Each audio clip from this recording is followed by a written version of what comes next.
हाथी और चींटी। एक बहुत बड़े जंगल में एक हाथी और चींटी रहती थी। चींटी अपने घर में रहती थी और हाथी घने जंगल में रहता था। चींटी अपने घर से जंगल के सारे बड़े बड़े प्राणी को देखते रहती, जिसमें लोमड़ी, गेंडा और हाथी थे।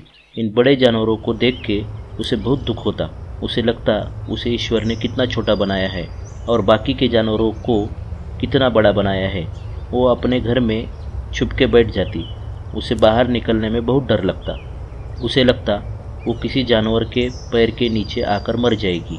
उसे जब प्यास लगती तो वो पानी पीने के लिए बहुत डर डर के घर के बाहर निकलती। उसके घर के सामने से हाथी पानी पीने के लिए नदी पर रोज जाता।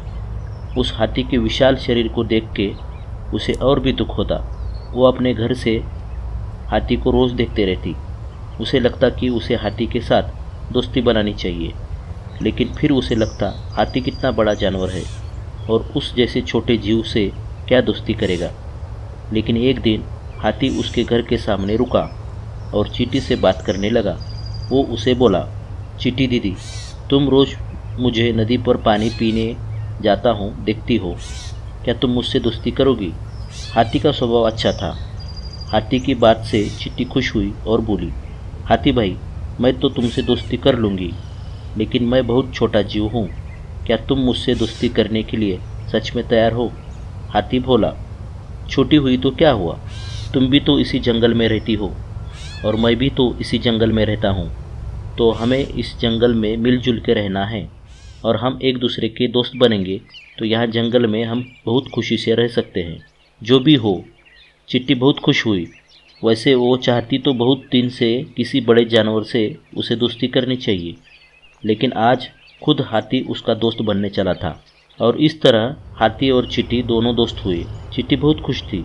चींटी को हाथी अपनी पीठ पर बिठा के सारे जंगल में घूमता रहता। हाथी की पीठ पर बैठ के चींटी बहुत खुश थी। उसने कभी सपने में भी सोचा नहीं था कि कभी हाथी भी उसका दोस्त होगा, लेकिन ये हुआ था।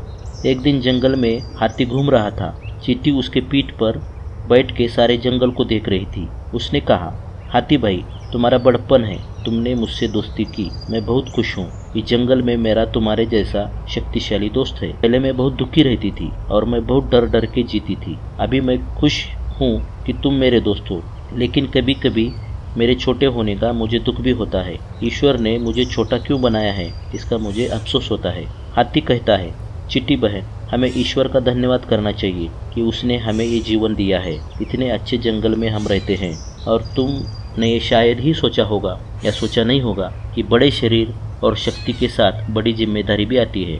तुम छोटी हो इसलिए तुम्हें खाना बहुत कम लगता है, पानी बहुत कम लगता है।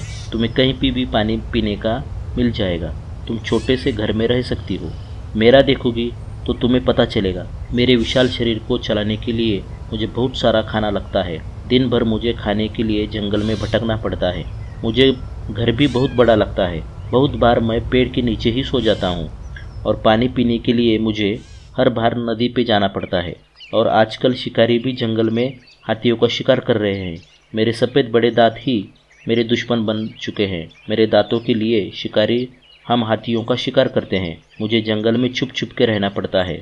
इसलिए चींटी बहन, जीवन में कभी दुखी मत रहना। ईश्वर ने जो तुम्हें ये शरीर दिया है उसमें खुश रहो।